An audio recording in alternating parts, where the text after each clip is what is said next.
Sir no sir একটা কথা বলতে পারবেন স্যার আমি আপনাকে রিকোয়েস্ট করেছি অনেক স্যার দাঁড়াও আপনি আমার কথা বুঝেন sir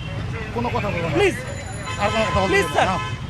sir I humble request you sir please আপনি আমাকে একটা সুযোগ দিলে আমি চলে যেতে পারবো এটা আই এম আপনি নট পারেন। এবল টু আপনি গিভ ইউ রিকোয়েস্ট যাও প্লিজ স্যার যাও, বোঝার যাও। চেষ্টা করেন No, এটা no, সাধারণ no. শিক্ষার্থীদের এটা তো দাবি ছিল সেটা আপনারা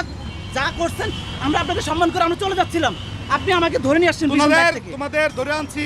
তোমাদের কোনো কিছু করার জন্য না স্যার তোমাদের আমরা জানি counseling আপনারা কিছু করতে হবে, করবেন না তোমাদের কিন্তু ব্রেন ওয়াশ করছে তো No, no, no, তোমাদের কাউন্সিলিং করতে নো হবে স্যার আমরা আদালত আমাদের কিছুই না স্যার এটা আপনার কাছে আমাদের রিকোয়েস্ট আপনি আমাকে একটা সুযোগ দিলে আমি চলে যেতে পারবো তোমাদের মধ্যে জামাতের পেতাত্তারা ঢুকছে স্যার এটা একদম এই ভুল পেপারটা স্যার। তোমাদের মাথা পেপারটা wash ঢোকে করে নাই স্যার এটা আপনার ভুল আপনি যেই যাও যে মিয়া, কথা চিন্তা বলো না। ভাবনা নিয়ে কথা বলতেছেন স্যার ভুল আপনি আপনার জায়গা থেকে সঠিক আমি আমার জায়গা থেকে সঠিক আপনি আমাকে ডাইভার্ট করতে পারেন না বা আমাকে কোনো ধরনের ব্লেম দিতে পারেন না প্রমাণ না হওয়া পর্যন্ত স্টপ না